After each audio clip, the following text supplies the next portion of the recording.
Bienvenidos a She Economist. Antes de comenzar, no olviden suscribirse a mi canal y seguirme en mis redes sociales, así como dejar sus dudas y comentarios acá abajo. En esta ocasión vamos a hablar sobre la reforma a la ley Banxico, la iniciativa que reforma 2 artículos y adiciona otros 2. Vamos a comenzar. ¿En qué consiste la iniciativa de la reforma de la ley Banxico? Antes de comenzar, tenemos que comentar sobre el contexto de la ley. Para los que no la han leído, de acuerdo con la ley de Banco de México, el Banco de México debe contar con una reserva de activos internacionales que tienen por objeto coadyuvar a la estabilidad del poder adquisitivo de la moneda nacional mediante la compensación de desequilibrios entre los ingresos y los egresos de las divisas. ¿Qué significa esto? En resumidas cuentas, las reservas internacionales son activos financieros que el Banco Central invierte en el exterior y su característica principal es la liquidez, es decir, la facilidad de uso para saldar rápidamente obligaciones de pago fuera de nuestro país. El artículo 20 de la ley habla sobre las divisas en general y sobre las que son susceptibles de formar parte de la reserva, las cuales son los billetes y monedas metálicas extranjeras, los depósitos, títulos, valores y demás obligaciones pagaderos fuera del territorio nacional, considerados de primer orden en los mercados internacionales, denominados en moneda extranjera y a cargo de los gobiernos de países distintos de México, de organismos financieros internacionales o de entidades del exterior, siempre que sean exigibles a plazo no mayor de 6 meses o de amplia liquidez. Los créditos a cargo de los bancos centrales exigibles a plazo no mayor de 6 meses cuyo servicio esté al corriente. Y los derechos espaciales de giro del Fondo Monetario Internacional. Ahora sí, vamos a comentar sobre la iniciativa. A este artículo que habla de divisas se le adicionarían 2 artículos, el 20 bis y el 20 ter.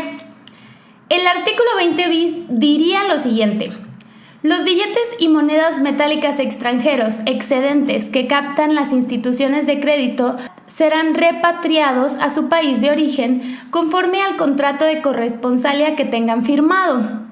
Y aquí viene lo más polémico. Los montos que no puedan repatriarse serán comprados por el Banco de México para que pasen a formar parte de la Reserva Internacional a que se refiere el artículo anterior. El banco podrá repatriar al país de origen las divisas en billetes y monedas metálicas que compre a través de los contratos o, cuando sea el caso, directamente con los bancos centrales de los países emisores de la divisa. Finalmente, dice que el costo de la repatriación de las divisas que haga el banco será pagado por las instituciones de crédito. Y luego, en el siguiente artículo, el 20 ter, habla sobre el procedimiento de la compra de divisas a que se refiere el artículo 20 bis, y pues ahí se enlista lo que debe de incluirse. En fin, entre otras cosas, también se reforman los artículos 20 y 34. No encontré bien la propuesta de reforma para el artículo 34 y 20, pero este artículo, el artículo 34 habla sobre cómo deberán mantener sus divisas y realizar sus operaciones las dependencias y entidades de la Administración Pública Federal, así que por ahí debe ir la cosa. A todo esto, la Asociación de Bancos de México, ABM, emitió un comunicado de prensa el 13 de diciembre. En él, la asociación alerta que estas modificaciones ponen en grave riesgo al conjunto del sistema financiero mexicano. La ABM considera que la iniciativa actual, o sea, la iniciativa de la que estamos hablando en este capítulo, la cual no ha sido promovida por la asociación ABM, incrementa el riesgo de lavado de dinero y financiamiento al terrorismo al obligar al Banco de México a operar como comprador de última instancia de divisas en efectivo. Por lo que esta medida podría eventualmente comprometer la integridad de las reservas internacionales del país y afectar la estabilidad del sistema financiero en su conjunto. Cuando estaban en las negociaciones de estas reformas o de esta propuesta, el Banco de México emitió un comunicado el 27 de noviembre que dice más o menos lo siguiente: Por lo que respecta a los beneficios que se busca alcanzar con la propuesta, el Banco de México coincide con la conveniencia de que el efectivo en moneda extranjera que ingresa a nuestro país por actividades legítimas fluya de manera sencilla, segura y económica en apoyo de quienes lo reciben, de sus familias y del fortalecimiento de la economía. Sin embargo, es posible que ingresen flujos de efectivo provenientes de actividades ilícitas, lo que puede representar un riesgo importante para el sector financiero nacional en su interacción con el sistema financiero internacional.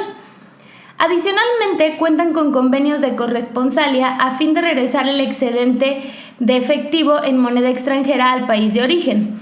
A pesar de los procesos antes descritos, persiste la posibilidad de que recursos de procedencia ilícita se incorporen en el circuito de efectivo en moneda extranjera que administra el sistema financiero. La iniciativa implica que los riesgos antes descritos se transfieran al Banco de México al imponerle la obligación de recibir dichos recursos en efectivo. Lo anterior podría dar como resultado acciones cautelares y sanciones por parte de las autoridades del exterior, que incluyen, entre otras, la imposibilidad de llevar a cabo transacciones en moneda extranjera en sus jurisdicciones y el congelamiento de cuentas y recursos e incluso la confiscación de los mismos. Por ello, es indispensable evitar que el riesgo de operaciones con recursos de procedencia ilícita sea transferido al Banco de México, institución encargada de administrar los activos de reserva internacional del Estado mexicano.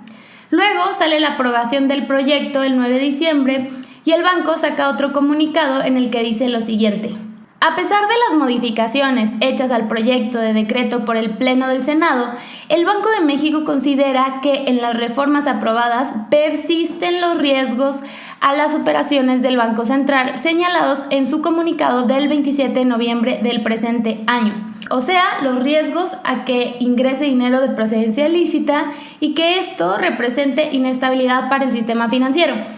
¿Qué sabemos del lavado de dinero? El dinero lavado tiene dos características.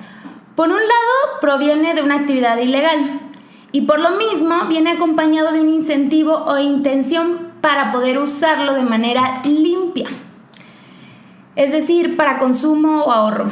El dinero en efectivo es muy utilizado en el mercado ilícito porque es menos rastreable que las transacciones electrónicas, pero a su vez en el mercado hay muchas trabas que impiden que compres bienes como artículos de lujo o automóviles en efectivo. Entonces, pues sí hay una que otras medidas que ya se toman, ¿no?